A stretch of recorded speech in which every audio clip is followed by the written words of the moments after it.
Cinema అంటే కాలక్షేపం కోసం, లేదంటే వినోదం కోసం తీసేదే తీసే ఒక సాధనం. ఒక మీడియా సాధనంగా అనుకుంటూ ఉంటాం. ఎక్కడైనా సరే సినిమా అంటే ఏంటి? కాసేపు టైమ్ పాసు, కాసేపు రిలాక్సేషను, రిలీఫ్ ఇస్తుందని అనుకుంటాం. మొత్తం ఇండియా సినిమా అయినా, వరల్డ్ సినిమా అయినా ఏదినా. అయితే సినిమాకి కూడా ఒక ప్రయోజనం ఉంది. సినిమా ద్వారా కూడా ఈ జనం అందరికి, ప్రేక్షకులందరికి ఒక సందేశం ఇవ్వచ్చు.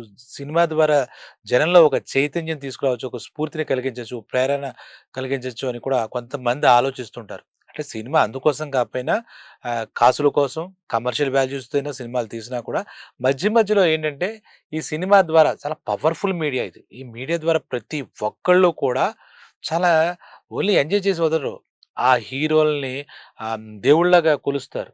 ఆ సినిమా డైరెక్టర్‌లని, మ్యూజిక్ డైరెక్టర్‌లని, టెక్నీషియన్‌లు అందరిని కూడా ప్రతి ఒక్కరి జీవితంలో సినిమా ఒక భాగమైపోయింది. సినిమా గురించి చర్చించకుండానో, సినిమాకు పాట కనీసం వినకుండానో ఏ భారతీయుడి యొక్క రోజు గడవదంటే మనకు అందులో డౌట్ ఏం లేదు.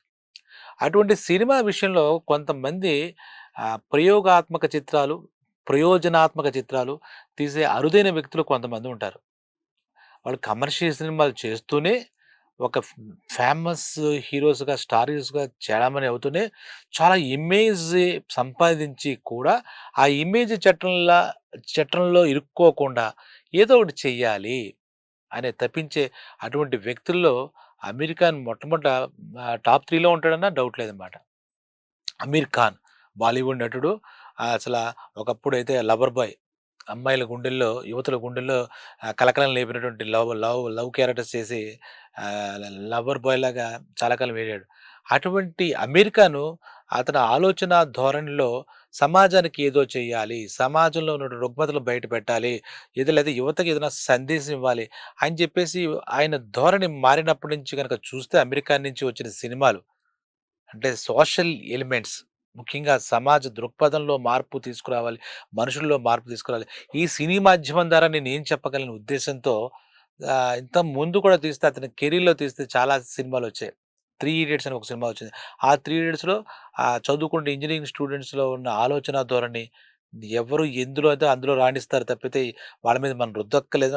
అంటే ఆ సినిమాలో ఒక ఎంటర్‌టైన్‌మెంట్ ఇస్తూనే ఒక మెసేజ్ అండర్ కరెంట్‌గా ఇవ్వడంలో మన యొక్క 'అమీర్ ఖాన్' సినిమాలు ముందుగా చెప్పుకోవాలనమాట. 'అమీర్ ఖాన్' యొక్క సినిమాలు చెప్పుకోవాలి. అంతకుముందు కూడా 'లగాన్' అని చెప్పేసి ఒక క్రికెట్ అంటే ఇండియన్స్ బాగా క్రికెట్‌ని తీసుకుంటారు.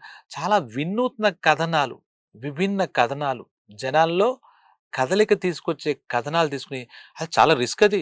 సినిమా ఇండస్ట్రీ మీద కోట్లు బిజినెస్ జరుగుతుంది. కోట్ల బిజినెస్ జరిగే దాని మీద ఇలా సమాజానికి సందేశాలివ్వాలి, స్ఫూర్తినివ్వాలనే సినిమాలు యాక్చువల్‌గా అయితే తీయకూడదు. సినిమా కమర్షియల్ డైరెక్టర్స్ గాని, కమర్షియల్ హీరోస్ గాని దానికి ఒప్పుకోరు. కానీ 'అమీర్ ఖాన్‌కొక నైతిక బాధ్యత అనుకున్నాడో, లేతే ఆయన జీవితంలో కొన్ని సంఘటనలు ఆయన కదిలించాయో తెలీదు గాబట్టి, స్టార్ హీరో అయినప్పటికీ, అక్కడ బాలీవుడ్‌లో టాప్ 3 హీరోస్ అయినప్పటికీ, అసల అవన్నీ పక్కన పెట్టి, ఆయన కెరీర్ అంతా చూస్తుంటే గనుక ఇంతకుముందు 'లగాన్' అని చెప్పి ఇందాక చెప్తున్నాం క్రికెట్ నేపథ్యంలో అసలంటే గ్రామీణ వాతావరణంలో అసలు ఎలా ఉంటుంది? వాళ్ళలో ఉన్నటువంటి శక్తియుక్తులు ఎలా ఉంటాయి? మనం మామూలుగా అర్బన్ చాలా గొప్ప, రూరల్ తక్కువ అనుకుంటాం. అలాంటి వాళ్ళందరినీ తీసుకొచ్చి ఆ క్రికెట్ నేపథ్యంలో ఆ క్రికెటర్స్ వాళ్ళకి ఏమీ తెలీదు. బ్యాటు, బాల్ కూడా ఉండదు. అలాంటి సినిమా తీసి ఒక అద్భుతాన్ని క్రియేట్ చేయడమే కాకుండా జనాలందరికీ ఒక క్రీడా స్ఫూర్తి నింపాడంటే సందేహం లేదు. అయితే ఈ 'లగాన్' సినిమా తర్వాత ఇంకో సినిమా నాకు గుర్తొస్తుంది. ఇది కూడా నేపథ్యం ఆల్రెడీ అంటే పేదరికం గాని, ఇంకోటి గాని లేకుండా ఆడపిల్లలను కూడా ప్రోత్సహిస్తే అంటే ఆయన క్రీడా స్ఫూర్తి గురించి తీసిన సినిమాల గురించి చెప్తాను. 'లగాన్' ఒకటి తర్వాత 'డంగల్' ఆడపిల్లలు కబడ్డీ ఆ నేపథ్యం అది ఉంటుంది. చాలా చాలా ఉత్తేజితంగా ఉంటుందనమాట. మనందరిని జస్ట్ సినిమా చూసాను కూడా మెస్మరైజ్ చేసినట్టు ఉంటది ఆ సినిమా కూడా 'డంగల్.' అది ఇంకోటి నేను చెప్పేదేంటంటే 'అమీర్ ఖాన్' సినిమా తీసిన మన భారతదేశాన్ని ఒకళ్ళనే ప్రభావితం చేయకుండా ఈ 'లగాన్' గాని, 'డంగల్' గాని తీసుకుంటే అలాగే 'త్రీ ఇడియట్స్', 'పీకే' అని ఒక సినిమా వస్తుంది. విశ్వాసాలకు సంబంధించిన విషయం. ఆలోచింపచేసే కథాంశాలతో వస్తాయని చెప్పడం నా ఉద్దేశం. అవి కూడా అంతర్జాతీయంగా కూడా ఖ్యాతిని గడించడం, అలాగే అంతర్జాతీయంగా అవార్డులు గెలుచుకోవడం, అమెరికానికి ఎంతో ప్రశంసలు అందుకోవడం జరిగినటువంటి సినిమాలు ఇప్పుడు నేను చెప్పినవన్నీ. సరే ఆ తర్వాత చూస్తే అసలు మనం ఎవ్వరం టచ్ చేయని విషయం, అసలు మన జనంలోనే పట్టించుకునే విషయం, వాళ్ళ పాపం అయ్యో! భగవంతుడి చేత విధి వంచితులు, శాపగ్రస్తులుగా ఉన్నటువంటి మానసిక వికలాంగులు, అలాగే చిన్న పిల్లల్లో ఉన్నటువంటి ఆ కోణాలు మానసికంగా వాళ్ళు ఎదగలేకపోవడం వీట్లి మీద కూడా ఇంతకుముందు 'తారే జమీన్ పర్' అని వాడికేం గుర్తుండదు ఆ పిల్లవాడికి. జ్ఞాపకశక్తి ఉండదు. వెనకబడిపోతాడు. అటువంటి వ్యక్తుల్ని తీసుకొని వాళ్ళకి ఏ రకంగా వాళ్ళని ఎదుగుదలకి దోహదపడొచ్చు, వాళ్ళ అభివృద్ధికి దోహదపడొచ్చు అనేది 'తారే జమీన్ పర్' అని చెప్పి ఒక అద్భుతమైన సినిమా అంట. ఇవన్నీ మామూలుగా మనలాంటోళ్ళు మాట్లాడుకుంటే ఆర్ట్ ఫిల్మ్స్ అంటే అంటాం. ఆర్ట్ ఫిల్మ్స్ కాదు. హార్ట్ ఫిల్మ్స్ హృదయాలను తాకే సినిమాలు ఇవి. ఆర్ట్ ఫిల్మ్స్ అని కొట్టిపడేయొద్దు. హార్ట్ టచింగ్ మూవీస్ అన్నమాట. అలాగా అది నిజంగా హ్యాట్స్ ఆఫ్ టు అమెరికాను. ఎందుకంటే అలాంటి అంశంతోనే ఇంకా మాట్లాడుకుంటే మధ్యలో నెట్‌ఫ్లిక్స్‌లో ఏదో రిలీజ్ అయినటువంటి ఒక ఓటీటీ సంస్థలో 'లపాటా లేడీస్' అని చెప్పి ఈ సోషల్ ఇష్యూసు ఆ లేడీస్‌కి ఏ రకంగా వాళ్ళు ఇబ్బంది పడుతున్నారు. అటువంటి అంటే మామూలుగా సినిమా వాళ్ళే కాదు మనం ఎవరు కూడా ఊహించని కథాంశంతో సమాజానికి చెబుతూ సమాజాన్ని తట్టి లేపేలాగా తీస్తుంటారన్నమాట. 'లపాటా లేడీస్' కూడా అటువంటి సోషల్ ఇష్యూస్‌తోనే అది ఓటీటీ ప్లాట్‌ఫార్మ్‌లో కూడా ఉంది అంటారు. అది కూడా మనం చూడొచ్చనమాట 'లపాటా'. అలాగే 'ముంబై డైరీస్' అని కూడా ఇంతకుముందు 2010లోనే ఎప్పుడో ఒక సినిమా వచ్చింది. ఆ సినిమాలో కూడా చూస్తే ముంబైలో బ్రతుకు విధానం ఎలా ఉంటుంది? అసల కొంతమంది అలా ముంబై అంటే మొత్తం మనకి ఆర్థిక రాజధాని ఇండియాకి. ఎన్నో రకాల మనుషులు పొట్ట ఏదో పొట్ట చేత్తో పట్టుకొని వెళ్తారంటారు. వాళ్ళు వెళ్ళి అందులో కొంతమంది జీవన వైఖరిని తీసుకొని కథలుగా అంటే ఆద్యంతం ఏదో అద్భుతంగా హీరో ఉంటాడు. కార్‌లో తిరుగుతాడు, ఫ్లైట్‌లో తిరుగుతాడు, అమ్మాయిలతో డ్యూటీలు పడతాడు కాదు. అక్కడ నిజంగా ఏ రకమైన పరిస్థితులుంటాయి? దానికి ఏ రకమైన మార్పు తీసుకురావాలని తప్పించి ఇందాక చెప్పా గదా! అమెరికాను ప్రయోగాత్మక చిత్రాలు మాత్రమే కాదు. ప్రయోజనాత్మక చిత్రాలు. సమాజానికి పనికొచ్చే సినిమాలు కూడా తీసి, ప్రజల్లో ఆలోచన రేకెత్తించే సినిమాలు, ప్రజల్లో మార్పు తీసుకొచ్చే ఆ సినిమాలు చూస్తే ఏదో ఇంతకుముందు చెప్పిన సినిమాలంటే వినోదం వస్తుంది, ఇంకోటొస్తుంది కాదు. మన గుండె బరువెక్కుతుంది. కళ్ళు మనకు తెలియకుండానే చెమరుస్తాయన్నమాట. కాసేపు మనం బయటికి రాలేం. అమెరికాని ఇటువంటి సినిమాలు చూస్తే. సరదాకే ఈలేసుకుంటూ, ఆ పాటను హమ్ చేసుకుంటూ వస్తుంటాం మిగిలిన సినిమా. ఇలా ఉండదు. మనంతా కదిపేస్తుంది. ఆలోచనలన్నీ ఆ వైపు తిరుగుతుంది. ఇలాగుందా ప్రపంచం? ఇటువంటి స్థితులున్నాయా? నిజంగా అమెరికా నిజంగా చాలా గ్రేట్ అని ప్రతి ఒక్కడికి అనిపించక మానదు. దాని తాలూకా జ్ఞాపకాలనో, ఆ అనుభవాలనో ఆ సినిమాలో అక్కడ ఆయన చూపించిన మనుషులు మనల్ని వెంటపడుతూ ఉంటారు. ఏంటి నా పరిస్థితి ఏంటి అని. అసలు మన జీవనంలో ఇలాంటి వాళ్ళు ఉన్నారా? అని మనకే అనిపిస్తుంది. చెప్పా కదా! గుండె బరువెక్కుతుంది. అసల మన జీవితం యొక్క విలువ మనకు తెలుస్తుంది ఇటువంటివి చూస్తే. ఇలాంటి వాళ్ళు ఉన్నారా? ఇలా చేస్తారా? ఇప్పుడు 'బొంబాయి డైరీస్' చెప్పాను. అక్కడ కొంతమంది పడే బాధలు, వాళ్ళ చరిత్రలు చూస్తే మనం ఎంత అదృష్టవంతులు అనిపిస్తుంది. పాపం అనిపిస్తుంది అవతల వాళ్ళు చూస్తే. అలాగా 'తారే జమీన్ పర్' చూసినప్పుడు కూడా అటువంటి అనుభూతులే కలుగుతాయన్నమాట. తర్వాత రీసెంట్‌గా ఇదంతా చెప్పుకునేది ఇదంతా పోదు కాదు. ఎందుకంటే ఆయన నిజంగా గొప్పవాడు. అందులో గొప్పవాడిని మనం చెప్తే ఏంటి చెప్పకపోతే ఏంటి కానీ ఆహ్, 'సితారే జమీన్ పర్' అని చెప్పి ఆ 'తారే జమీన్ పర్' లాగా టైటిల్ కూడా 'సితారే జమీన్ పర్' అని చెప్పి ఒక సినిమా. ఆ సినిమానికి ఇదేంటంటే మరి ఇటువంటి చేతులు కాల్చుకునే సినిమాలు వేరే వేరే ప్రొడ్యూసర్‌గా అంటగడితే వాళ్ళు ఒప్పుకుంటారా? చేస్తారా? ఇవన్నీ కూడా ఇందులో చాలా వరకు దాదాపుగా చాలా సినిమాలు అమీర్ ఖాన్ ప్రొడక్షన్స్ చెప్పి ఆయన స్వీయ నిర్మాణంలోనే జరుగుతున్నాయన్నమాట. ఎవరు రిస్క్ చేస్తారండి? రిస్క్ అని తెలిసిందా రిస్క్ చేస్తారా? నిప్పులు ముట్టుకుంటే ముట్టుకుంటాం మనం. ఇవన్నీ ఆ డబ్బులొచ్చే సినిమాలా కాదా జనానికి చేరువవుతాయనడంలో సందేహం లేదు కానీ చేరువయ్యే వరకు సందేహమే. అలాంటి 'సితారే జమీన్ పర్' అనే సినిమా చేయడం, అది ప్రముఖులకి ఒక స్క్రీన్ వేసి చేయడం జరిగిందట. అది 'సితారే జమీన్ పర్' అనే సినిమా ఇలాగే మానసిక వికలాంగుల సమస్యలు ఎలా ఉంటాయి అనే వాటిల్ని తీసుకొని నిజంగా మళ్ళా ఒక రిస్కీ ఫిల్మే తీశారని చెప్పాలి. ఒక గ్రేట్ ఫిల్మే. Risk but great. ఆ సినిమాని స్క్రీనింగ్ వేసి ప్రివ్యూ అంటాం కదా! ప్రివ్యూ వేసి చాలామందిని పిలిస్తే మనకి Infosys chairman, founder person Narayana Murthy గారి వైఫ్ చైర్‌పర్సన్‌గా చేసిన ఆవిడ సుధామూర్తి గారు. ఆవిడ చాలా గొప్ప వ్యక్తిత్వం ఉన్న వ్యక్తి. మొత్తం ఆవిడ పాత్ర ఏమిటి? మనకి ఏం చేయాలి సమాజానికని నిరంతరం ఆలోచించే వ్యక్తి. అలాగే ఆవిడ ఒక రచయిత్రిగా జనాలకి ఆవిడ ఆలోచనలు రచనల ద్వారా పిల్లల నుంచి పెద్దవాళ్ళ దాకా చైతన్యపరిచేలా, ఆలోచింపజేసేలా ఆవిడ ఎన్నో కథలు రాశారు. అలాగే ఇప్పుడు రాజ్యసభ సభ్యురాలుగా కూడా ఆవిడ భారతదేశంలో చేస్తున్నారు. చాలా సంఘ సంస్కర్త ఆవిడ. అందరూ బాగుండాలని కోరుకునే ఆ ఆలోచనలతో ఉన్నటువంటి ఆ మాతృమూర్తి, ఆ సుధామూర్తి ఆవిడకి కూడా ఈ అమెరికాను ఈ వేస్తున్నటువంటి ప్రీవేకి వెళ్ళడం జరిగిందట. చూసారట.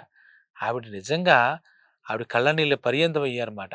ఈ సినిమా చూసిన తర్వాత ఆవిడ బయటకొచ్చాక రివ్యూ గురించి చెప్పాలి కాబట్టి ఎలా ఉంది ఏమిటో వస్తాయి కాబట్టి ఆవిడ ఒక భావోద్వేగానికి గురయ్యారని చెప్పి ఆవిడ చెప్పారు.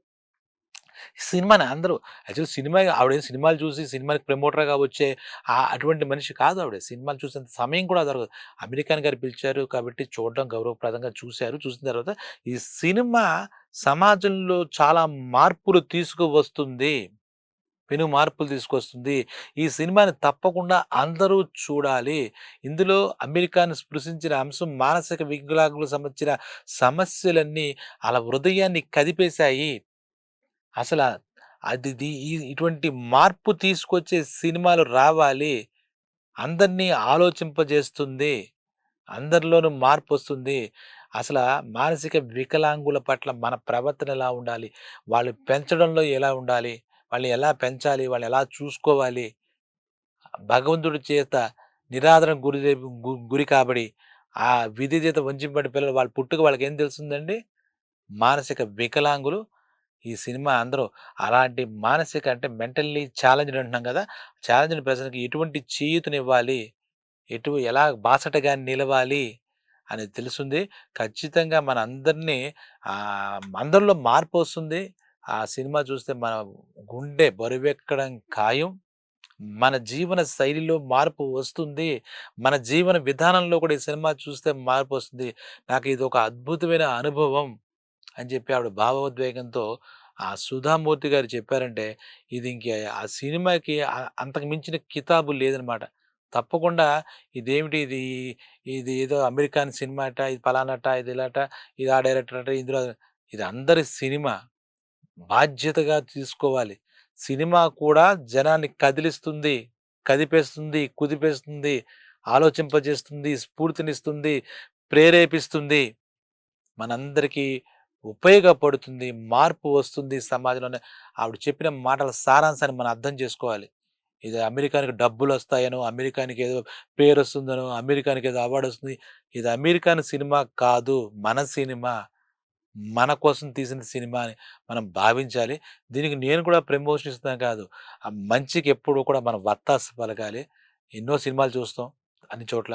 కాబట్టి ఇది థియేటర్‌లో మనకి ఈ నెల 20వ తారీఖు వస్తోంది. విడుదల చేస్తున్నారు మొత్తం ఇండియా మొత్తంలో.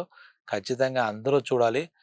అందరికీ ఇది ఆలోచింపచేస్తున్న మాటైతే 100% ఆ సుధామూర్తి గారు ఇచ్చినటువంటి అద్భుతమైనటువంటి ఆ మాటలతోనే మనకు అర్థమైంది. మనం ప్రత్యేకించి మళ్ళా వేరే రివ్యూసు ఇదా, అదా అని అనుకోక్కర్లేదు. మన జీవితంలో ఎన్నో సినిమాలు చూసాం కాబట్టి ఇటువంటి సినిమాను కూడా చూసి, మనం చేయగలిసింది ఏమిటి అని, సమాజానికి ఏం చేయాలి, అటువంటి మానసిక వికలాంగులకు మనం ఏం చేయాలి అని మనం కూడా ఒక మానవ జన్మ ఎత్తాం కాబట్టి, అంటే సినిమా ఎందుకు పనికిరాదు, సినిమాకి ఏమి లేదంటే, సినిమా చాలా శక్తివంతమైన మాధ్యమం.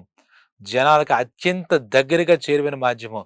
అటువంటి మాధ్యమంలో సినిమా మాధ్యమం ద్వారా అమెరికన్ ప్రొడక్షన్స్‌లో అమెరికన్ నిర్మించినటువంటి ఈ సినిమా 'సితారే జమీన్ పర్' ఖచ్చితంగా సంచలనాలు సృష్టిస్తుంది, కలెక్షన్ సృష్టిస్తుంది, 1000,00,00,000 క్లబ్‌లో పడుతుంది.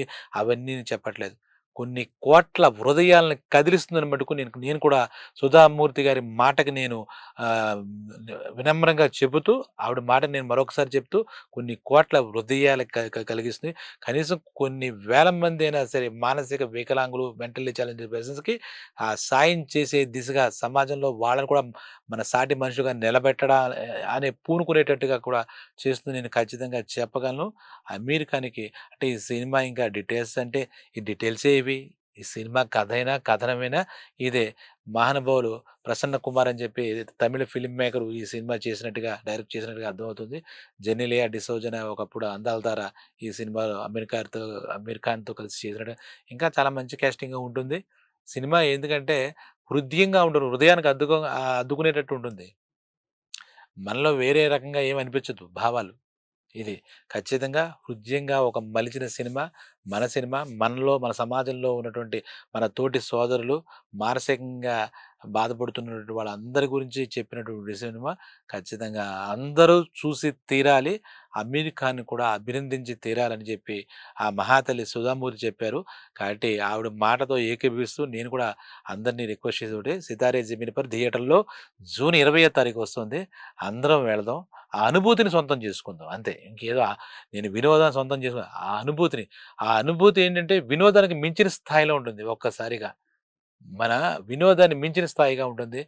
10 మందికి మేలు జరిగేలా ఉంటుంది. కాబట్టి 'సితారే జమీన్ పర్' తీసినటువంటి 'అమీర్ ఖాన్‌ని' మరొకసారి మనస్ఫూర్తిగా అభినందిస్తూ, మీరు సమాజానికి మీరు ఎంచుకున్న ఈ సినిమా మీడియా ద్వారా మీరు చేస్తున్న సహాయానికి మీకు ధన్యవాదాలు తెలుపుతూ సెలవు.